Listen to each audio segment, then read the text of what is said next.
I hope that you're staying safe and as sane as possible during this time. For those of you that don't know me, I'm Carly Silberstein and I'm the CEO of Redstone Agency. We're a full service association management agency and the agency of record for CAEM, the Canadian Association of Exposition Management.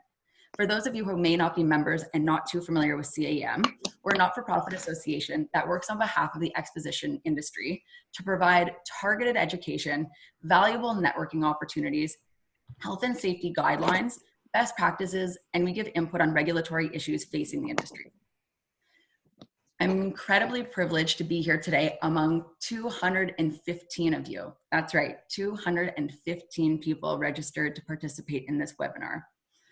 Who said we couldn't bring community together virtually?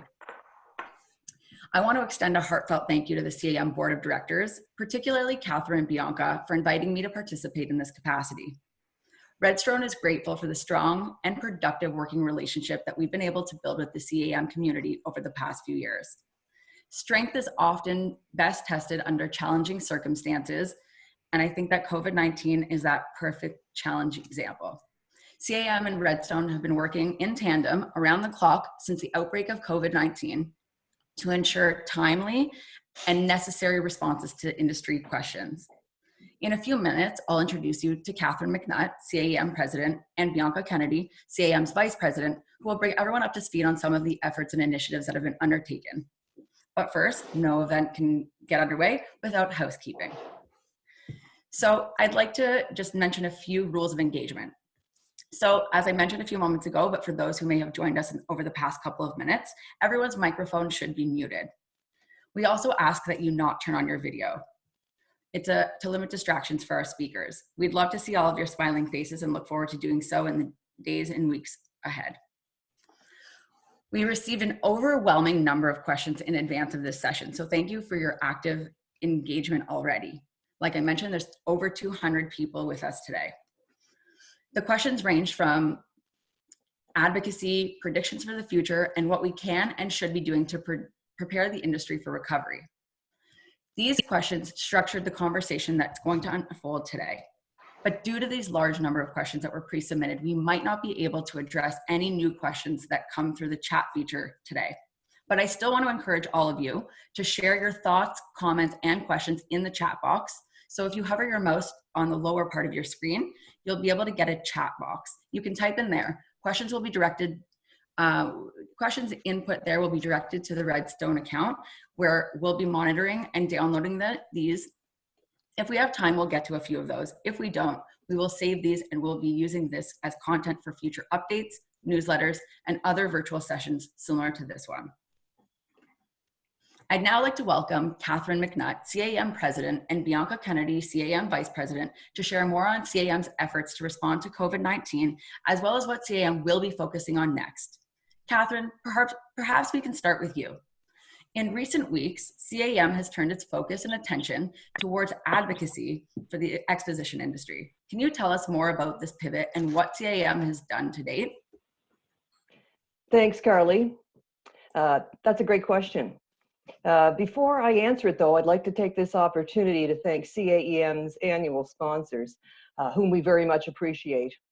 CAEM is fueled by these sponsorships, so let's take a moment to recognize them. Metro Toronto Convention Centre, GES Canada, Enercare Centre Beanfield Centre at Exhibition Place, the International Centre, Showtech Power and Lighting, and Robinson Show Services.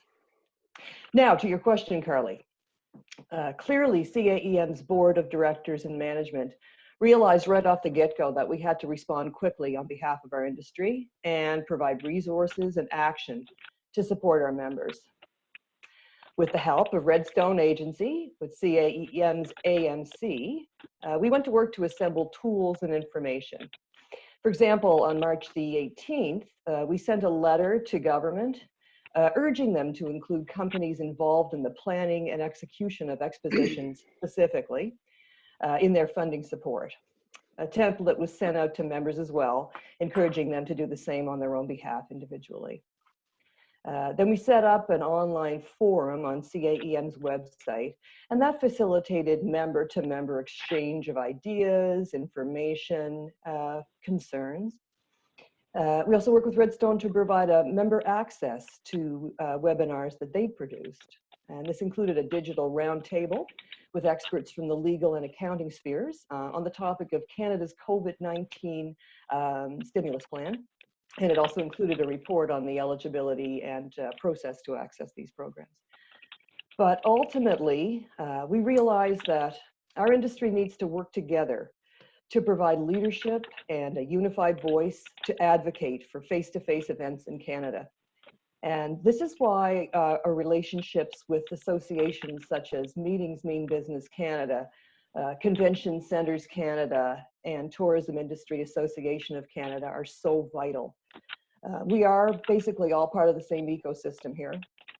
And while advocacy has begun within these associations and also within CAEM, I'm convinced that we have the best success if we collaboratively get together and advocate for our industry. And CAEM plans to play a key role in all these efforts. So during the webinar today, we'll delve into some of the advocacy that's currently underway and talk about how this ecosystem will work together towards a solid plan to reopen and to get us back to business. Wonderful. Thank you so much, Catherine. It seems like we've all been very, very busy over the past few weeks. I understand the wheels are also in motion on a few new initiatives that CAEM will be leading and to address the path to recovery for the Canadian exposition industry. Bianca, can you tell us a little bit more about this? Yes, of course. Hello, everyone. Thank you again for joining us today. As Carly mentioned, CAEM is now turning its attention towards the road to recovery for the exposition industry. Yesterday, CAEM's Board of Directors ratified a new Exposition Recovery Task Force. The goal of this task force is to put a plan together for the responsible, safe, and effective reopening of our industry. The task force will include representation from facilities, suppliers to the industry, and producers of trade and consumer shows. We will be focusing on industry guidelines specific to the exposition sector in order to demonstrate to policymakers, as well as the public, that we have a clear plan for how to operate moving forward. The idea is to unify the exposition industry and work together towards the successful recovery of trade and consumer shows. This task force will also liaise and collaborate with other industry associations within the face-to-face sector to ensure clarity, alignment, and a unified message for when we approach government. As we get to work, we will certainly be turning to all of you for help collecting the data we need, as well as consulting with you and sharing updates on the progress that we are making. This webinar is the first of a series that CAEM will be hosting in the weeks to come. I do look forward to sharing more information with you on CAEM's Exposition Recovery Task Force very soon. Wonderful. Thank you so much, Bianca and Catherine, for these updates. The Redstone team is here to support and to work actively with you to advocate and to recover the industry. So, coming back to today's session, our objectives are twofold. One, we wanted to bring the industry together to share updates, information, and a few different perspectives on the future of the industry. And those perspectives will be those of our speakers, who we'll get to in just a moment. And two, to demonstrate CAEM's endorsement of a broad pan-industry approach to recovery. Now, I mentioned we were getting to our speakers. I just want to add in a little disclaimer here. These are unprecedented times, as we all know. And while our speakers are proven experts and professionals within the industry, they are, just like all of us, navigating this unprecedented time alongside the rest of us. So the thoughts, predictions, and ideas that will be shared with us here today are just that, thoughts and ideas. And please be kind and patient as we all continue to navigate these circumstances day by day. Now, without further delay, I'd like to thank and welcome each of our speakers here today. I'll start by introducing Barry Smith, the Executive Director of Convention Centres of Canada, the Association for Canada's Convention Centre Industry, with a mission to advance the profile, professionalism, and business opportunities for member convention centres. Previously, Barry was the President and CEO of the Metro Toronto Convention Centre. Next, I'd like to introduce you to Clark Grew. Clark is the chair of Meetings Mean Business Canada, an advisor with Destination Canada, and the president and CEO of Rainmaker Global Business Development. Next, we're joined by Patty Stewart, the Executive Vice President, Informa Canada. Patty is responsible for overseeing all of the Canadian business for Informa, and the portfolio includes 22 conferences, 6 B2C expositions, and 8 B2B expositions. Welcome to all of you. Now, let's jump into it. Clark, I'd like to start with you. As the chair of Meetings Mean Business Canada, of which CAEM is a proud member, can you tell our audience a little bit about the work that you're doing with MMBC and some of the other associations such as CCC, TIAC, Destination Canada, and others that Catherine had alluded to in her opening remarks, and maybe the connection between all of them and how we can work together? Yes, thank you, Carly. And I hope you can hear me okay? Perfect. Loud and clear.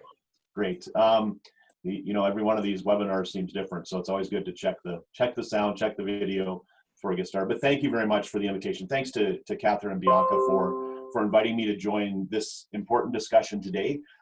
Big hello to all of you watching from home. I'm sure you'd rather be designing or delivering or setting up amazing expositions rather than be locked in your house watching me speak, that's for sure. But I'm sure you'd rather be doing what you love to do, as we all would.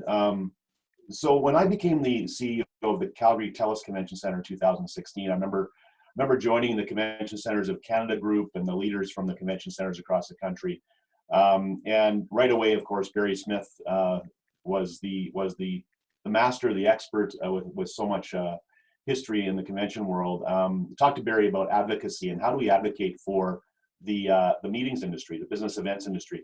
And Barry right away pointed me to Meetings Mean Business Canada as the overarching broad body that was a coalition of a mixture of all sorts of different folks in the meetings industry whose mandate it was to advocate at the federal level to elevate the awareness within the political circles. And so I right away got involved because I enjoy advocacy. I enjoy talking to government about business, believe it or not. I'm sure many of you would not enjoy it so much, but I do enjoy it. So for me, it was a great place for me to get involved in elevating the awareness of our industry. MMBC was originally established post-SARS. Maybe some of you will know that, but again, it was so that the business events industry would have a voice in the policy setting that came in place post-SARS, and making sure that there was an awareness with government for our particular sector. And when I say the business meetings, I think of it very broadly. I definitely include conventions and conferences and exhibitions and consumer shows, all of those that bring together people for business or for conferences and bring in international delegates is what we see as business events. So our focus, I took over the chair for 2020, and our focus was very much, working on elevating or. Sorry, I didn't have them on a separate text message. Sorry, is that someone asking me a question, Carly, or is somebody not muted? Okay, okay, I'll just ignore whatever that was and keep rolling. So our focus prior to COVID-19 was actually to talk a lot to federal government about the difference or the nuances of the business events sector, which they typically tuck into tourism. So separating that voice and bringing that voice forward has been where Meetings Mean Business wanted to really escalate our messaging in 2020, which we were doing and have done. We were on the Hill in Ottawa in February, and we were very excited that we had TIAC, our partner, talking about the business event sector driving 34.7% of the tourism industry, which is an important message for us to put into Ottawa, because I don't necessarily think we always see it quite that way, or certainly the government folks policymakers don't necessarily understand it that way. So we see our job of continuing to educate, advocate for the industry as a whole, and obviously before COVID-19, our focus was on, here's our economic impact, here's our social impact, here's the data, here's the stories. And if you go on the Meetings Mean Business Canada site, you'll see some really compelling vignettes of different folks involved in the industry. it's a little, right now it's a little bit, you know, it's a little bit heart-wrenching to go back and see some of the very positive messages, but it pulls us back to what this industry does and what it does from an economic point of view. So Carly, I'll hurry up here, I promise. So since February, of course, our messaging has changed. We've worked very closely with Tourism Industry Association of Canada, primarily because they have very, very strong ties into multiple ministries within government, whether it's Minister Jolie's economic development portfolio, Minister Ng's small business portfolio, or Minister Morneau's finance portfolio. TIAC's been able to speak to all of them about the tourism industry, and with our push, elevating the meetings, business events side of it as well. So that's what our push has been, working also with Destination Canada, and of course, Convention Centers of Canada, and now CAEM, and thank you very much for reaching out, Catherine, to pull us all together. I applaud you for that, because this is what we need to do more of.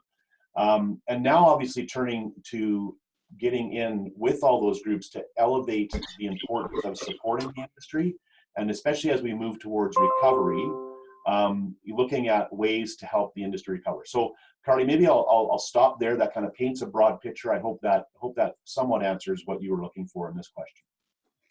That was great. Thank you so much, Clark. I think that the objective here was just to, you know, lay some of the framework of the ecosystem, the larger ecosystem beyond just CAEM and some of the other industry associations of what you've been doing from an advocacy perspective and how we can continue to band together on the path forward. So thank you for that. Patty, I'd like to welcome you and shift our focus for a moment to more of, you know, the show producer side of things. I'd like to hear a little bit about what Informa Canada has done in the past 6 weeks to respond to COVID-19, and maybe, if applicable, as a global company dealing with this global pandemic, you might be able to share with us some insights of early lessons learned from some other markets or your colleagues overseas and how they've been able to tackle the challenges presented by COVID-19.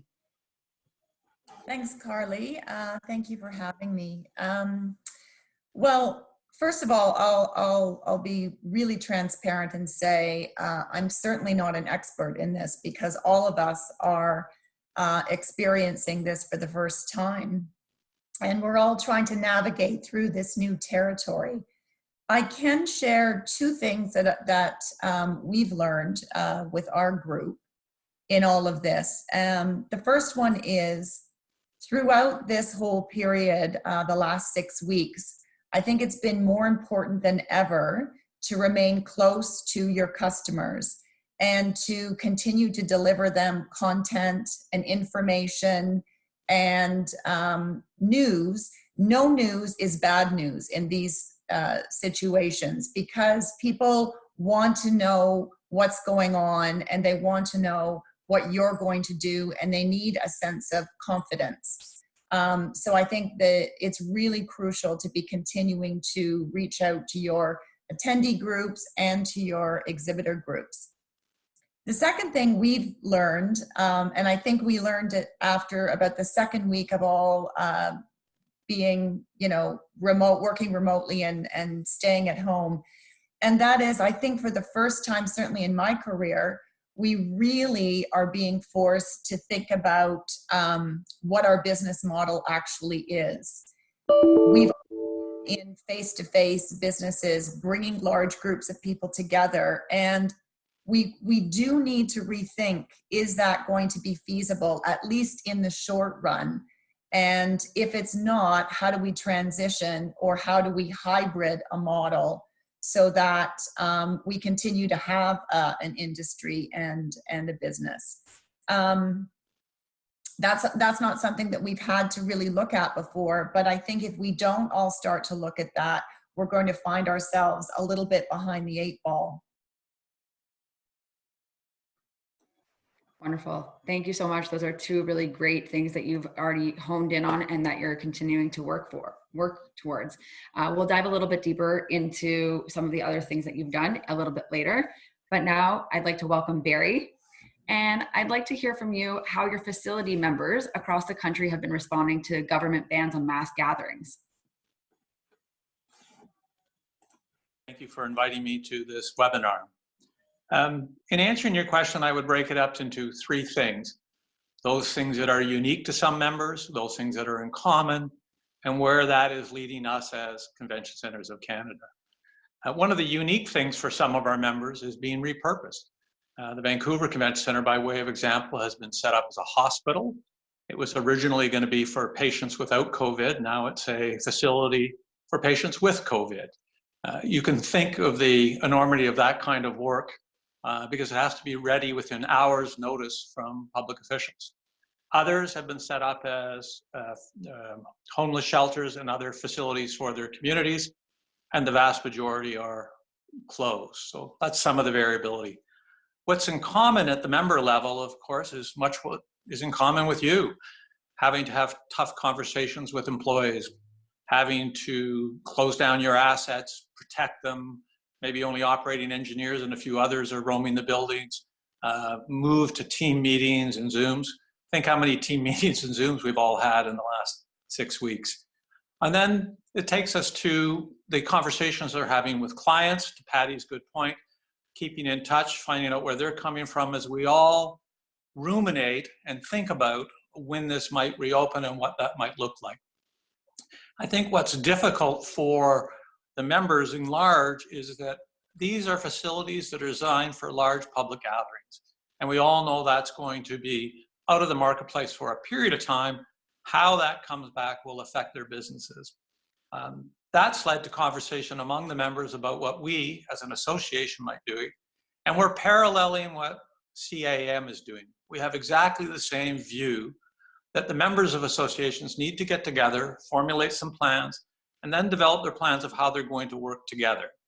So by way of example, like the CAEM board, just last week, our board decided on what our process as Convention Centers of Canada would look like, and it parallels it. We're developing internal expertise to the association, a lot of building specific things, but we too recognize that as we focus on the broader stakeholder group and the need to do that, we too will be looking for pan-industry approaches, particularly when it comes to advocacy. And this isn't just around financial, it's particularly around the rules of the road we'll all have to adhere to and how we might influence those rules of the road. And while everything will be a safety first perspective, there's a lot of variable that could be coming at us, and I think we'll be coming back to that later on the call. So thank you. Thank you very much. So I'd like to circle back to you, Clark. I have a two-part question for you. So things are unfolding very, very quickly, but at this time, what's your sense? Does the government realize the devastating impact on the business of events and expos? Do they understand the devastating impact to our industry at this point? And can you share some information on how we as an industry will be represented going forward to politicians and in policy? Yeah, thanks, Carly. You know, I firmly believe federal government, Minister Joly, provincial governments as well, understand the devastation that is happened to our industry as a whole through COVID-19. In fact, Minister Joly actually made the comment specifically singling out tourism, and I'll touch on that in a minute, and the oil and gas sector as the two industries that have been most impacted, if you will. And so when we come to the challenge for us is that they view us within the tourism window, which is not a bad thing because there's a voice for tourism.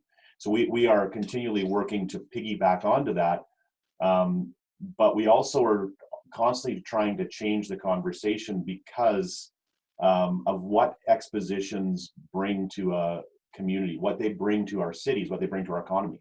So, you know, tourism, of course, is great. It brings visitors into your city or your town, supports a number of small businesses.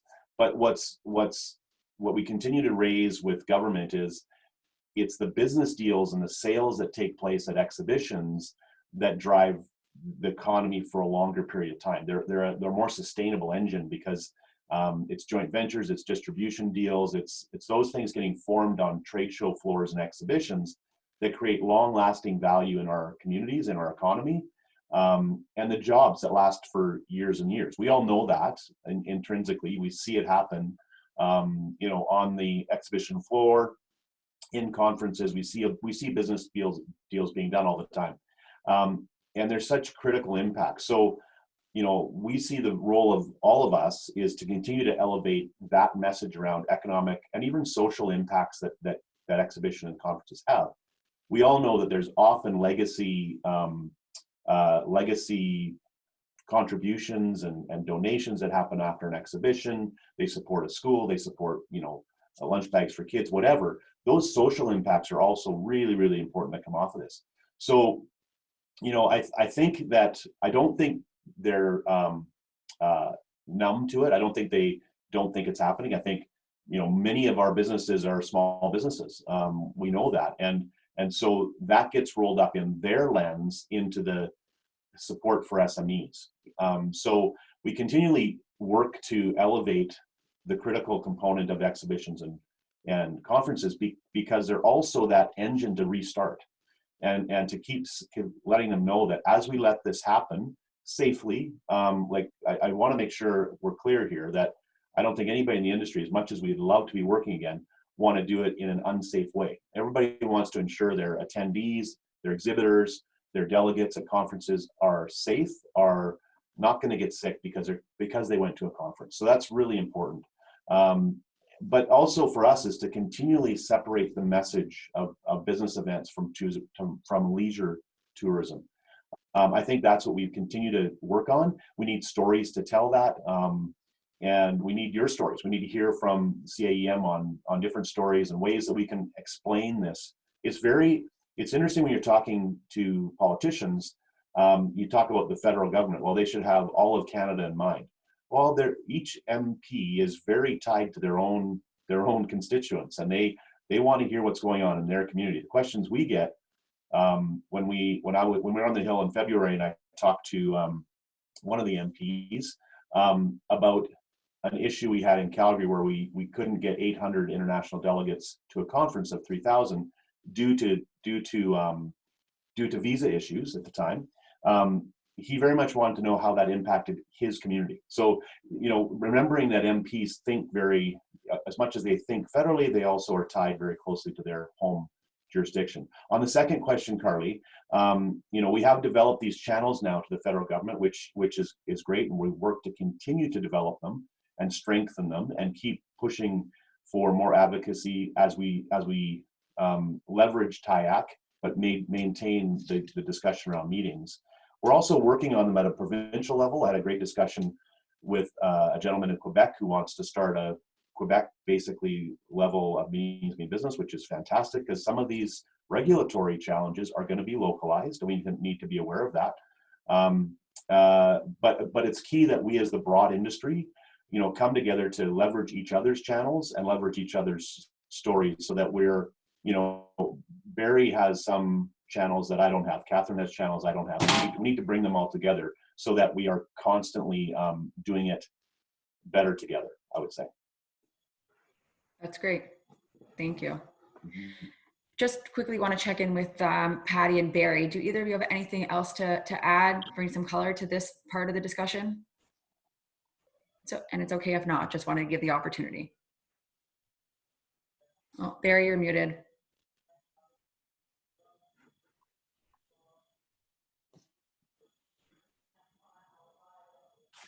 All right, you're unmuted. Was that better? I apologize. No problem. I think it's time I got a new iPad, folks. I think it is, Barry.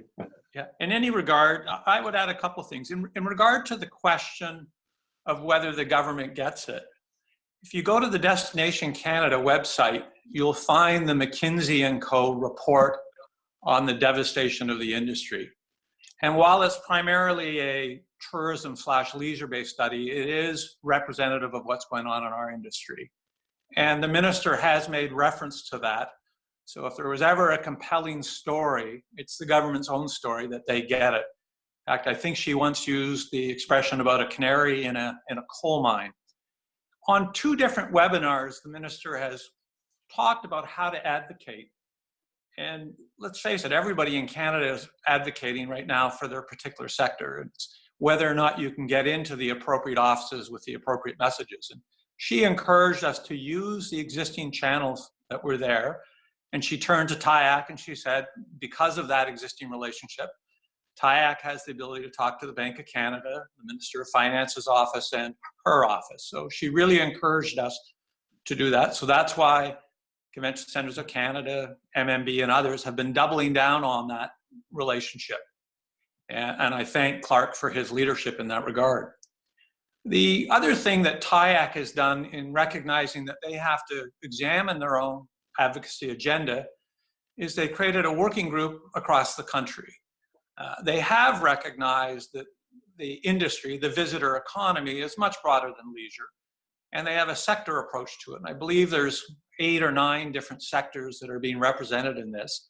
And the events, meetings, and conventions sector, which includes exhibits, is got a subsector, and I happen to be on that, as is the chair of Convention Centers of Canada. This working group, led by the board of directors of TIAC, is meeting weekly and developing more sophisticated and nuanced positions around what the advocacy agenda might be. And so every week we continue to refine it, we continue to get feedback from government. Nothing's been made public yet because it's just in evolution. But a couple of things that might be of interest to this audience is, number one, we recognize that we're all going to live within the health authorities' edicts around what a healthy event looks like. And because they don't work in this world, they may be a little bit blind around some of the ways of doing that, but while still maintaining a safe environment. So we've been really advocating for create a mechanism so that the industry can help you, can support you. Patty came up with a great idea the other day when she said, well, what if venues and different parts of the industry had an accreditation that the government supported? You know, they say, if you've got that accreditation, that means something to us. And I use that just to be illustrative and as an example. These are the sorts of things that will give people comfort and confidence that we too respect the legitimate need for safe events. The other thing we talked about is in knowing events are going to come back at different speeds. The large international conference that involves a lot of people crossing borders, staying in hotel rooms, getting on airplanes, will be much tougher. And those that are local and domestic and people get in a car and maybe drive to their local facility will be much easier. And those are primarily some of our local trade and consumer shows. What a great opportunity for the government when they're putting relief dollars together to make sure some of them are targeted in that direction. We've recommended that when the government provides relief funds to organizations like Destination Canada, who do the marketing for the federal government, make sure they're giving consideration to those things, because it can help restart an industry that's going to need help restarting. You know, all our balance sheets are devastated. It's going to be tough to take risk, and making sure there's mechanisms, not just for foreign markets or leisure markets, but for this market is something we believe strongly in. So that supports what Clark has said, and I thought you should be aware, particularly of this process that's underway. Wonderful. Thank you so much. I think that was great because, as you mentioned, Clark, everyone right now is advocating for their industry, their business, and you know, their own individual and collective needs. But I think that you both, Barry and Clark, are intimately involved in some of these advocacy efforts and research. And I think that bringing that to light is, you know, it's positive that we're on the radar and you know, we have a listening ear. So thank you for that. Taking a step back from the government landscape, I'd love to move back to Patty and to hear a little bit from you about some of the creative and collaborative solutions that you've implemented over the past 6 weeks. And maybe you can shine some light on some of the decisions you've had to make about your shows.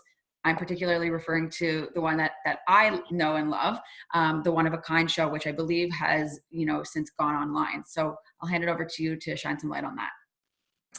Sure. So for those of you that don't know, the One of a Kind spring show was to take place in March. We postponed it to June. And then of course, with the restrictions on large events, we had to cancel it outright. And so what that meant for our exhibitor base of 500 plus very small artisans, small makers, it was rather devastating. And so we felt devastating for their businesses because they count so much on the spring show for a large part of their yearly income. So what the One of a Kind team felt they needed to do is very quickly put something together to help that group of exhibitors and help sustain them. So we launched a virtual online event via Instagram. It was sort of quick and dirty, and that's kind of what you have to do in these times. And it's a difficult platform to monetize, but what it has allowed us to do is to continue to support our exhibitors throughout this time until we are able to come up with a longer term solution and have a better understanding of how we're going to go back to face-to-face events. I think the one other thing that we have learned with our group, because our group is such a diverse group with having conferences, with having B2B events, and with having B2C events, we've been doing a tremendous amount of research on what tools and platforms work. And really, there is no one size fits all. I think you really have to look at what suits your the demand and the value proposition for your particular exhibitor and attendee base and work around that. And there hasn't been a lot of groups that have done this. So we all are, to some degree, trailblazers and really trying a bit of trial and error in this. Thank you for that, Patty. Do you have any, I know it's just all happening right now, but do you have any feedback from the exhibitors at this point about how that transition to Instagram has affected them or their like or ease to, to go in that direction? We've had amazing feedback. They've been really thrilled. They're seeing sales. They're able to use this as a continuing way to communicate with their customers. And what it does for the brand is that it helps keep us in the loop with them and connected to us as a group, as an event. Wonderful. So that's positive. So that's really great to hear. So I want to do something a little bit fun. We had over 100 people ask us about our speakers' predictions for the future. So we're going to go out on a limb here. And like we've mentioned a few times in the beginning part of this session, nobody has a crystal ball. We're all navigating this day by day, minute by minute together. But we'd really like to hear the predictions of our speakers, and none of us are going to hold them to it. But the next question that I ask, I'd love each of you to respond in a somewhat rapid fire format, meaning your answers are succinct, quick, and no real explanation, but just your predictions. So the question, how long do you think the impact of COVID-19 will affect the events industry? I'll start with Patty. Oh boy. I don't think that we're going to see a real comeback really quickly. I think obviously like every other industry, it's going to be very dependent on a cure, a drug that will be able to deal with it. I think it's going to be, in the short run, more difficult, but I think it's going to be probably a couple of years before we start to be able to really bring our face-to-face events back in the way that we used to have them. And even then, I think that there will be some permanent changes and measures that we have to put in place, just like, when 9/11 happened, and there are a lot of security measures that were in place because of that are still in place today. I think we are going to see some measures that we have to rely on going forward. Thank you. Clark, what are your thoughts? Well, my first thought is thanks for asking Patty first, because it's a tough question, and it's a good answer, Patty, for sure. And I've been trying to listen to planners around the world on this, and 2021 should look better than 2020. Maybe we're getting to 2019 numbers by 2022. So that's not very encouraging necessarily, unless you're willing to be creative about how you grow out of this.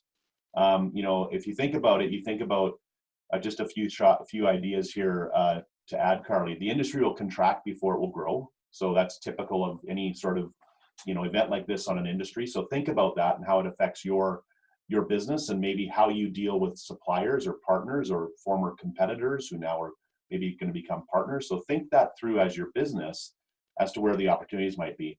I would also suggest local and corporate clients will be the first to come back, but it'll be slower. They're not going to necessarily have events as big as before. They'll be hurting financially. They'll be very concerned about how it looks. They'll be concerned about how people interact. So think about that. Also, if you can focus on government clients at all, that's probably a good place to be. They will be, I would guess, at least for the next year, looking to spend and looking to encourage the economy to grow.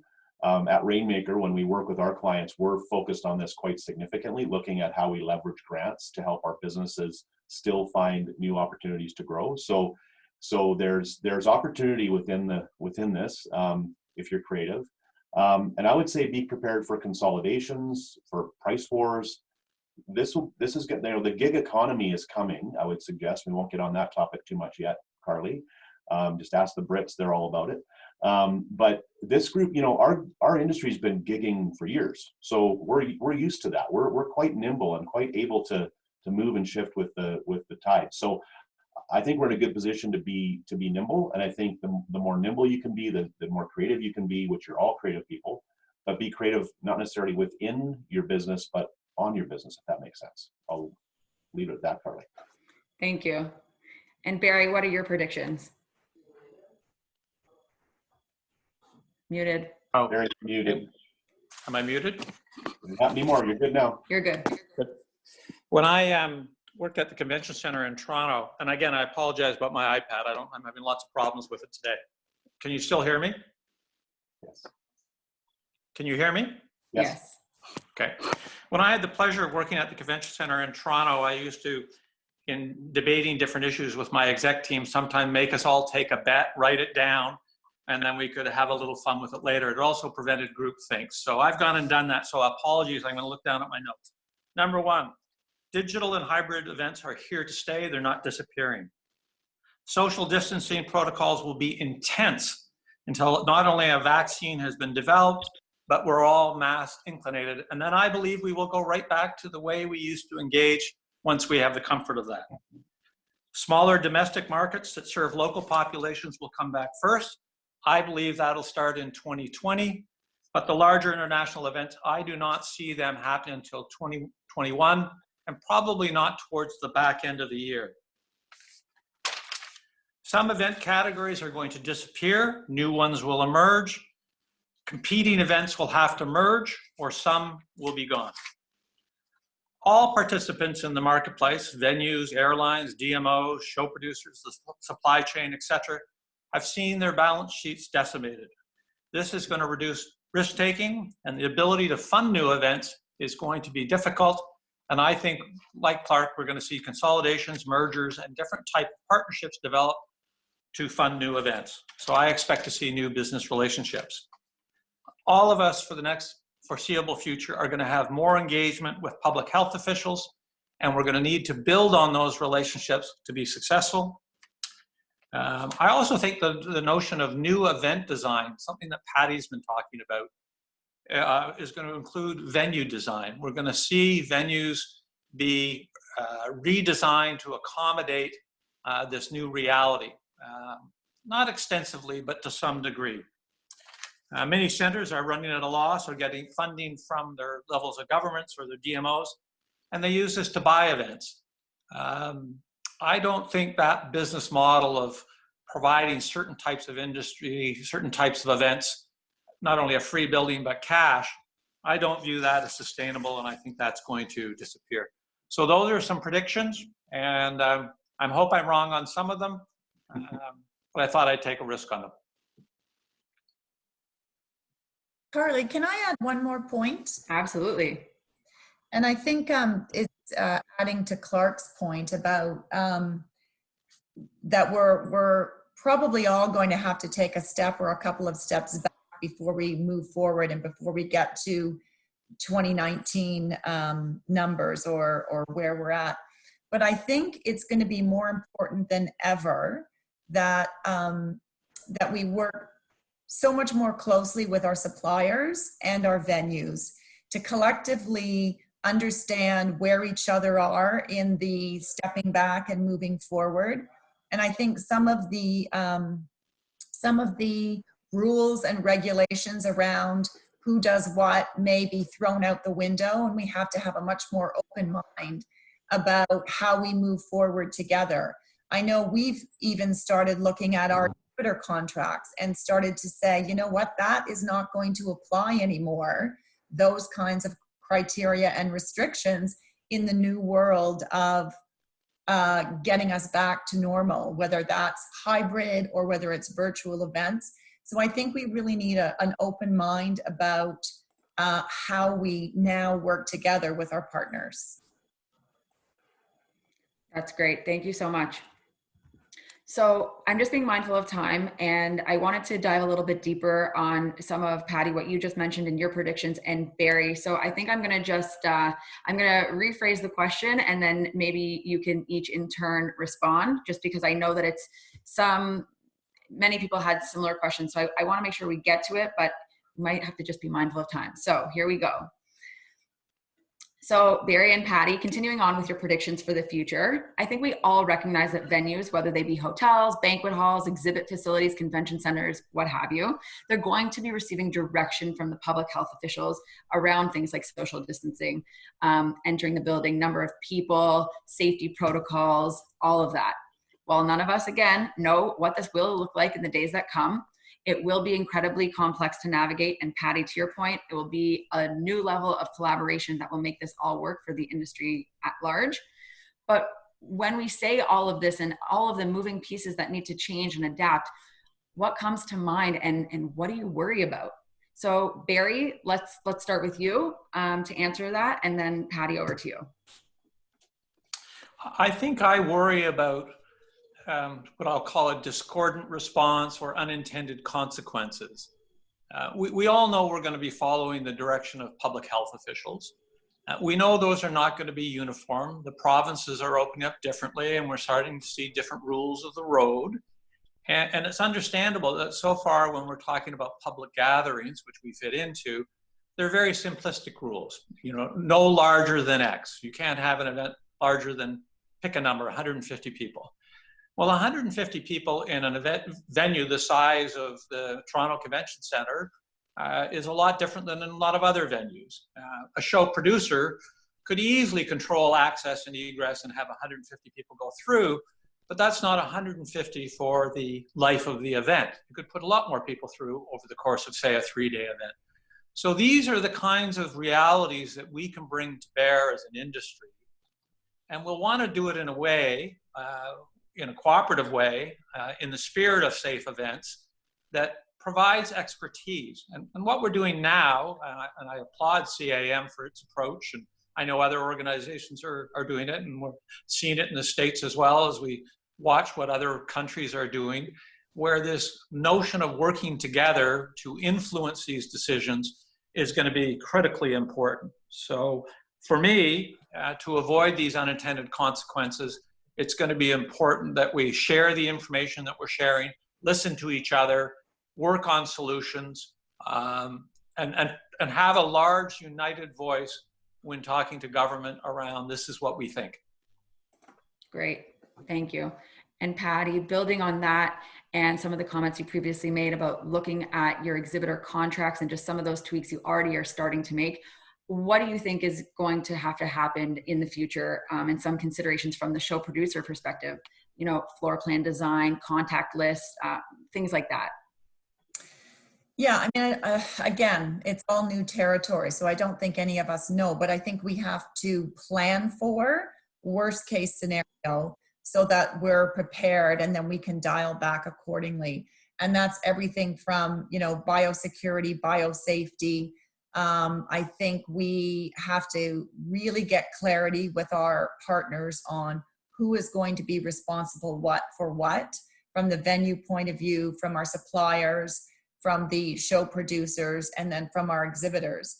And then I think it's going to be really important that there is some consistency across the board, so that a show producer, for instance, can understand what they're going to expect if they are producing a show in Toronto, Vancouver, Montreal, and have clarity around who's responsible for what. I think that, again, that's where it's going to be so important that all of us work together and decide what contributions we all have to make in order to make all of our events safe and gain the confidence of the consumers and the business group to come back to visit and to attend our events. And then the last point is, I think once we understand all of this, what's going to be really key is the messaging that we put out, so that people do understand it's safe to come back to our events. Great point, thank you. So looking at the time, we're wrapping up pretty shortly, but Clark, I would love you to leave this group with a few calls to action. You know, what people can do when they leave today, individually or collectively within their respective organizations, to help set the industry up for moving forward and to recovery. Yeah, thanks, Carly. And I think, you know, we're doing it here today, which is great. So I commend CAEM for putting this together.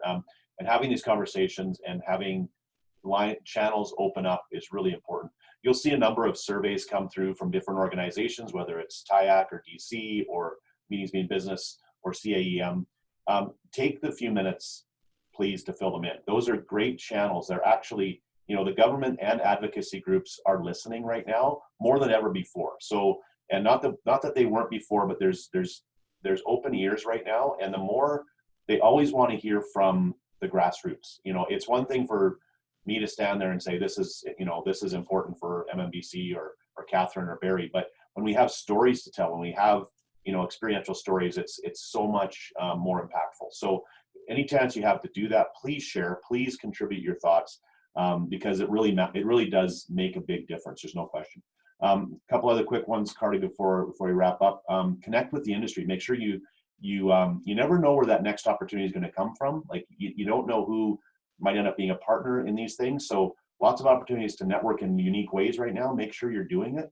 And some new things, as Barry said, there's going to be the evolution of some new ideas, new thoughts, new sectors, perhaps. And then consider stretching your skills into some new sectors for yourself. So if you're currently focused on maybe automotive events, maybe consider aerospace or manufacturing to broaden. If you're doing educational events, maybe consider health or something else to broaden. These are areas where your skill sets are so transferable across so many industries, as you know, but looking for those opportunities to broaden into areas where you weren't before, I think is really important. So I'll leave it at that, Carly, as just some final thoughts.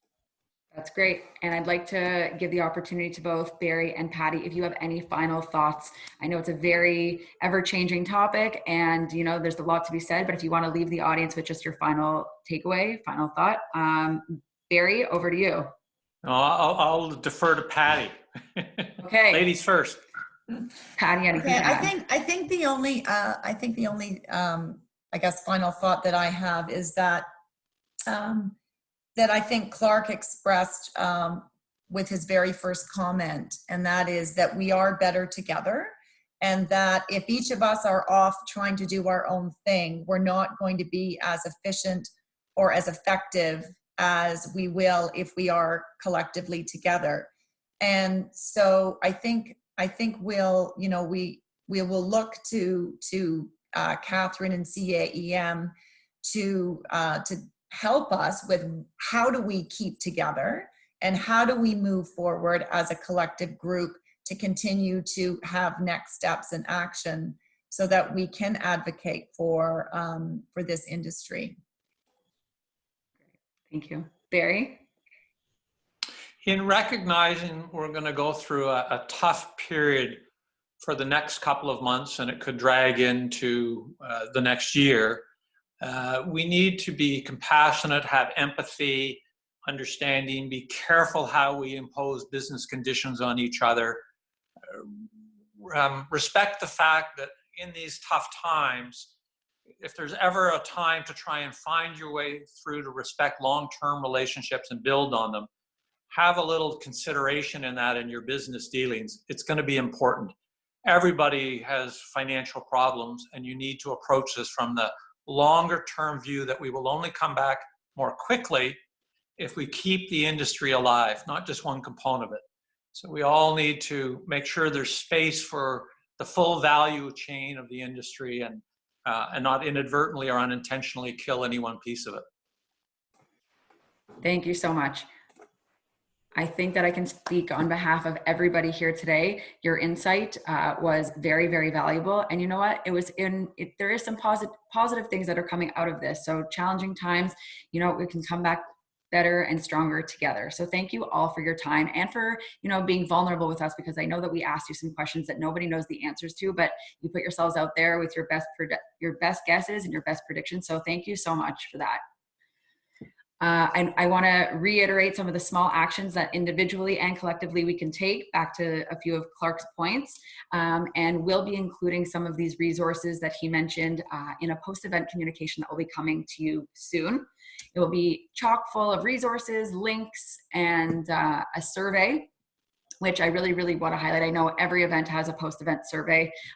Please, right now, more than ever, we need your information, and we'd love you to fill out this 5-minute survey, which you could take. And I'd also like to start with the data collection right now. We're going to put up a poll on your screen now, which you can answer. It's just a 1-question poll on your screen. You can answer within the Zoom app, just to help us get started with the survey data procurement.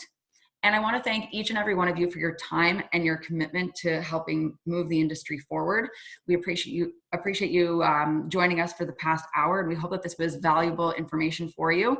As Catherine and Bianca mentioned, this is the first of a series of digital events that CAEM will be producing. So if you have an idea for a speaker, you want to be a speaker, or a topic that is something that's keeping you up at night, please don't hesitate to get in touch with the office. We want to make sure that we're providing value and timely information. So let us know so that we can cater to those needs and wants. And thanks for having me. And there was actually a few requests to allow people to go on video. So we're done with the formal portion of today's meeting. And if you want to go on video and wave hello to your industry colleagues, please feel free to go on video now. We'll keep this going for a few moments, and enjoy the rest of your day, and stay safe and stay healthy.